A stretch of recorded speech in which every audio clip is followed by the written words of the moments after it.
Need for Speed, ja, da sind wir wieder, aber diesmal geht's um die ganz alten Teile, also die Anfänge bzw. der Aufstieg von Need for Speed. Wir gehen von Anfang bis zum Cut Underground. Warum? Weil über Underground habe ich schon einige Videos gemacht oder allgemein über die Zeit von Underground bis Carbon und so weiter. Wenn ihr da Interesse dran habt, gerne meinen Kanal auschecken und abonnieren, nicht vergessen, ne? Dann verpasst ihr sowas auch nicht. Also haben wir hier 6 Teile und wir fangen mal an. Der erste Teil erschien 1994 für den 3DO, eine relativ unbekannte Konsole. 1995 kam dann die PC-Version und 1996 landete es auch auf der Playstation und der Sega Saturn. Ja, und das erste Need for Speed wurde so wie alle anderen Teile, aber dazu später mehr, von EA Canada entwickelt. Es gab 8 lizenzierte Wagen und 6 Strecken sowie die Las Vegas Bonusstrecke. 1995 wurde es auch zum Rennspiel des Jahres gewählt. Es war einfach ein sehr simpler Racer, bei dem es darum ging, Rennen zu gewinnen. Schlicht und einfach. 1997 erschien dann schon Need for Speed 2 in der USA und erst im Februar 98 in Europa für PC und Playstation. Diesmal gab es 11 Fahrzeuge und in der Special Edition sogar 14, darunter Marken wie BMW, Ford, Ferrari, McLaren, Jaguar und Lotus. Und ja, viele denken ja, Need for Speed hatte früher gar nicht diese Exotenwagen, zumindest die etwas jüngeren Spieler, ne? Weil im Underground, da gab es diese Autos wie Ferrari oder Lamborghini und so weiter nicht. Nein, aber die Anfänge von Need for Speed beinhalten diese Autos sehr wohl, weshalb man nicht sagen kann, ja, die sollen mal zurück zu ihren Anfängen und diese Exoten und so weiter weglassen. Das würde einfach nicht funktionieren, weil Ferrari, Porsche und so weiter gehören einfach zu Need for Speed dazu. Ja, 1998 erschien dann Need for Speed 3 Hot Pursuit. Erstmals wurde man im gleichnamigen Hot Pursuit Modus von der Polizei gejagt. Es gab auch Straßensperren und Nagelstreifen. In den Vorgängern kam zwar auch Polizei vor, wie im ersten Teil zum Beispiel, aber da spielte die noch keine besondere Rolle. Die PlayStation-Version des Spiels unterschied sich von der PC-Version allerdings.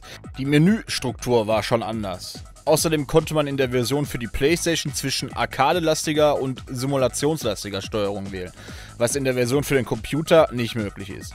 Dafür gab es am PC die Möglichkeit, mit dem MRK-Tool Autos umzugestalten.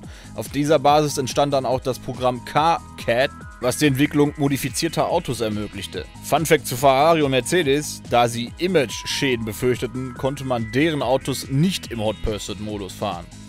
Witzig. Heute denke ich bei Mercedes an Obsttaxis.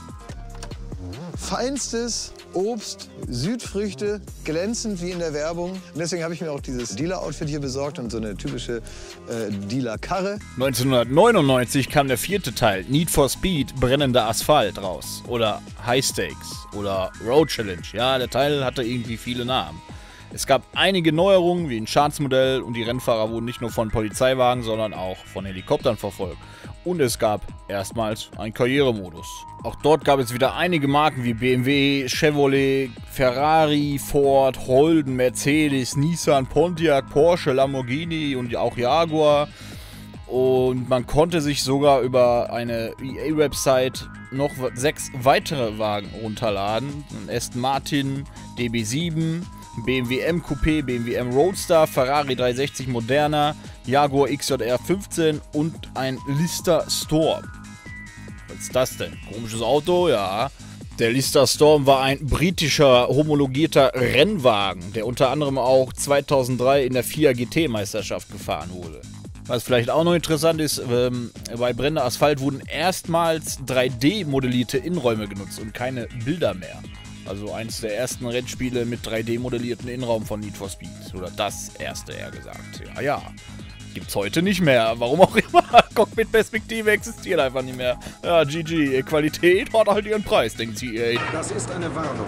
Im Jahr 2000 erschien dann Need for Speed Porsche, der 5. Teil der Serie, und wie der Name vermuten lässt, gab es nur Fahrzeuge von Porsche. EA machte sich damals Porsche zu eigen, was Videospiele angeht. Sie hatten die Exklusivrechte an Porsche, welche erst 2017 ausliefen. Dies ist einer der Gründe, warum viele damalige Rennspiele keine Porsche-Fahrzeuge oder nur Modelle von Ruf hatten. Spiele wie Forza Horizon 2 oder Motorsport 6 erhielten Porsche nur durch einen DLC-Deal zwischen EA und Microsoft. Porsche an sich ist aber auch kein lässiger Partner, so verhinderten sie zum Beispiel, dass in Need for Speed Porsche die Fahrzeuge vollständig zerstört werden konnten, da das Spiel eigentlich ein neues und umfangreiches Schadensmodell hatte. Das Spiel bekam damals gute Kritik ab. Es wurde teilweise als das beste Need for Speed, was es bis dahin gegeben hat, betitelt. 2003 erschien zudem noch eine Metallbox-Version, in der 40 Jahre 911 gefeiert wurde von Porsche. Dort lag eine Audio-CD noch bei, wo man unter anderem neben einigen Songs auch Motorensongs von Porsche 911 und Porsche 911 Turbo hören konnte. 2 Jahre später, 2002, erschien dann Need for Speed Hot Pursuit 2.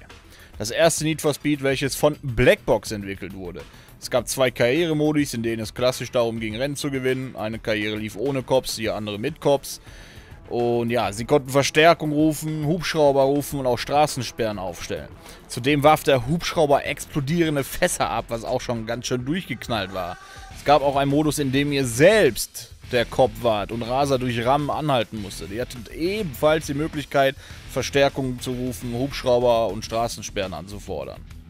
Autotechnisch war auch wieder einiges dabei, von BMW bis zu Ferrari, Lamborghini oder McLaren, alles am Start. Und es war auch erstmal das letzte Spiel, wo wir Autos wie Ferrari und Lamborghini hatten. Denn 2003 kam ja dann Underground und da gab es nur noch Straßenfahrzeuge, JDM-Fahrzeuge, Toyota, was gab es da noch, VW, Nissan und so weiter. Das lag unter anderem auch daran, dass zum Beispiel die Tuning-Szene extrem explodierte zu dem Zeitraum. Die Fast and Furious Filme waren total im Hype und so sprang halt EA mit auf diesem Train. Und erst 2005 mit Most Wanted kehrten dann die Exoten zurück. Na, da gab es ja den Carrera GT, SLR McLaren, Aston Martin, Lamborghini und so weiter. Ja, da fing es dann an. Jetzt heißt es Tuner gegen Muscle Cars und Exoten. Aber zu den Games hatte ich ja bereits einige Videos gemacht. Wie gesagt, schaut da gerne mal auf dem Kanal vorbei, da findet ihr einiges. Man kann also sagen, mit diesen 6 Teilen hat sich Need for Speed aufgebaut damals. Dadurch wurde die Marke groß und mit Underground und so weiter machten sie halt nochmal einen dicken Sprung und wurden damit zu dem Need for Speed, was wir heute kennen. Ne, alles hat sich verändert. Im Vergleich zu den alten Teilen kam nach Underground zwar auch noch guter Stuff von Need for Speed, aber er war halt komplett anders als diese ersten 6 Teile und das zieht sich quasi bis heute durch. Heutzutage scheinen die nicht mehr ganz so zu wissen, was sie mit dem Need for Speed Rezept anfangen sollen. Sie sind sich unsicher. Natürlich ist natürlich auch das Publikum, die Spieler sind viel kritischer heutzutage und ja, so ein ganz klassisches Need for Speed haben wir eigentlich schon sehr lange nicht mehr gesehen. Das Einzige, was man da vielleicht noch zuzählen könnte, wäre Need for Speed Hot Pursuit von 2010. Ne, da ging es ja auch nur darum, mit deinen Autos der Polizei zu entkommen, wie in den alten Teilen. Da konnte man seine Autos nicht optisch verändern oder Leistungsupgrades vornehmen. Das Einzige, was die im Nachhinein reingepatcht haben, war ein Design-Editor, aber das war's. Ansonsten sind die Spiele heute ziemlich durchwachsen mit Tuning und allem. Die Storys sind mittlerweile auch ziemlich komisch, aber die alten Spiele hatten auch nicht direkt eine Story. Die erste Story, die wir eigentlich hatten, war auch mehr oder weniger Underground und die wurde ja bis Carbon oder Pro Street oder sogar Undercover durchgezogen. Also eine ziemlich einzigartige Story, aber früher hatten sie das nicht und brauchten sie auch nicht unbedingt. Ich meine, die Story ist geil, ich zumindest beschäftige mich noch immer sehr gern mit der alten Story aus Underground und so weiter, aber es geht auch ohne.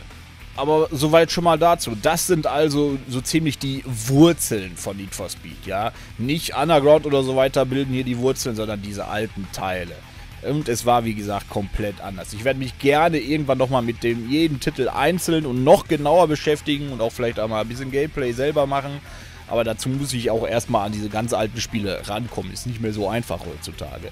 Ja, auf jeden Fall eine geniale Serie damals, hat sich leider sehr verändert, ist sehr merkwürdig geworden, was das angeht. Vor allem seit 2015 ist da, ja, der Haussegen ist nicht mehr so das, was es mal war, aber naja, abwarten, was die Zukunft bringt, ne? Ob sie jetzt endlich mal umdenken und umsteuern oder ob sie uns jetzt immer wieder denselben Kladderadatsch in neuer Verpackung servieren. Müssen wir mal schauen.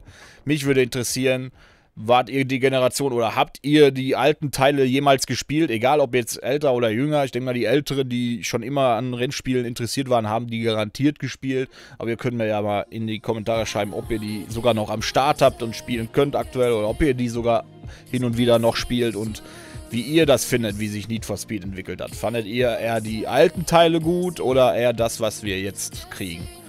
Ne, es gibt ja auch da immer so einen Schnitt. Die einen sagen, ja, alles vor Underground beste, alles danach und andere sagen, ja, ich fand Underground und das ganze Tuning und so weiter genauso cool, aber was wir heute kriegen ist kacke. Oder manche sagen sogar, das Neue ist das Geile und das Alte ist für Rentner.